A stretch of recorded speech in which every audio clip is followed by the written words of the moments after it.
الحمدللہ رب العالمین والصلاة والسلام علی سید المرسلین اما بعد۔ ایک بہن سوال کرتی ہیں کہ کئی دفعہ ایسا ہوتا ہے کہ حیض کا آخری دن ہوتا ہے، غسل کرنا باقی ہوتا ہے، لیکن اس سے پہلے ہی ہم سحری کھا لیتے ہیں اور فجر کی اذان کے بعد غسل کر کے نماز پڑھ لیتے ہیں، تو اس بارے میں شریعت کیا کہتی ہے؟ تو گزارش یہ ہے کہ اس میں کوئی حرج نہیں ہے۔ جنابت کی حالت میں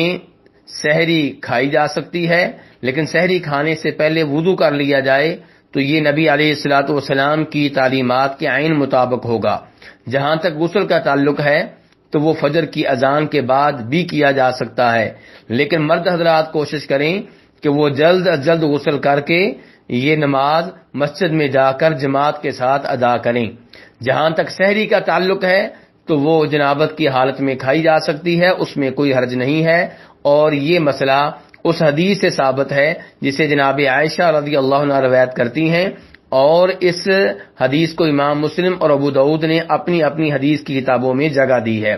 اس میں جناب عائشہ کہتی ہیں کہ نبی علیہ الصلوۃ والسلام گھر کے دروازے پہ کھڑے تھے اور کسی آدمی نے آپ سے یہ سوال کیا کہ میں کئی دفعہ صبح اٹھتا ہوں تو جنابت کی حالت میں ہوتا ہوں اور روزہ رکھنا چاہتا ہوں، تو نبی علیہ الصلوۃ والسلام نے فرمایا کہ میرے ساتھ بھی ایسا ہوتا ہے اور میں روزہ رکھ لیتا ہوں اور غسل بعد میں کر لیتا ہوں۔ واللہ تعالی اعلم۔